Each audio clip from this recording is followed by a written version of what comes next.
Google is coming under fire after a leaked email from a company employee exposes the real reason behind the tech giant's mission to stop fake news. One America's Jack Posobiec sat down with a Breitbart reporter who shared the political motivations of Google's organized effort. All right, we're here with Alan Bokhari, the senior tech writer at Breitbart News. Another breaking story, a leak from Google as part of your huge investigation and reporting series on Google. Tell me what's the latest. So this actually wasn't a traditional leak because it wasn't leaked to any particular news organization. A Google employee went on Twitter and posted a redacted email from one of his colleagues in which the colleague expresses his concern that after he brings up a discussion, tries to have a discussion about fake news and Google's policy towards it inside the company. First, he's reported to HR. Then, in a one-to-one meeting with his manager says, well, we're very concerned by your comments. We have to tackle fake news. We have to tackle hate speech because, quote, that's how Trump won. So we've got managers telling their employees that the reason Google is fighting fake news, the reason they're clamping down on so-called hate speech is because Trump won. And this just shows, what we've been seeing in all these Google stories for the past 2 years that we've been covering at Breitbart, this panic over the result of 2016 and Silicon Valley's role in it.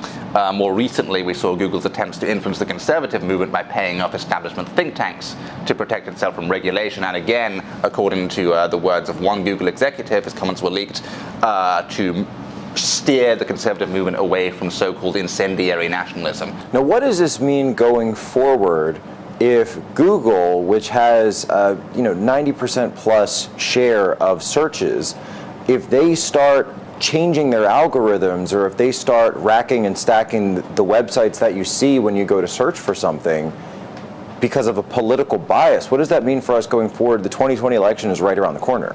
Well, the first thing I'll say is they're already doing that. Our leak last month showed that Google does intervene in search results, especially on YouTube, for all sorts of political reasons. So in the case we saw, thanks to our source inside Google, he was able to show us that after a left-wing journalist contacted Google to complain about the prominence of pro-life content on YouTube, which is owned by Google, just a few hours later, Google adjusted its algorithm so that all the pro-life videos essentially disappeared from the top search results for abortion and abortions.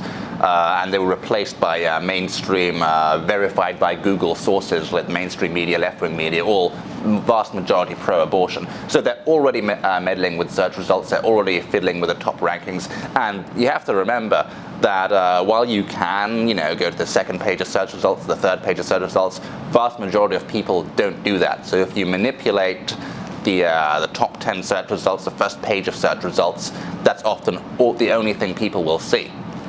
And there's been plenty of research showing that if Google does do this in favor of certain political candidates during an election year, they could swing undecided voters by up to by double-digit margins. Enough to swing Florida, enough to swing basically any swing state. And we talk so much, we've heard so much about election meddling, but we always hear it in terms of Russia. This, to me, sounds a lot like election meddling. Absolutely. I mean, what did Russia even do in 2016? They spent a few $100,000 on Facebook ads. We're talking about the people who run Facebook, the people who run Google, the people who run all these companies actively interfering in elections. And we've already seen this.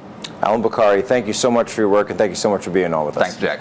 Want to see more videos like this? Click on the link below and subscribe to One America News on YouTube. And call your cable provider and kindly demand that One America News is added to your lineup.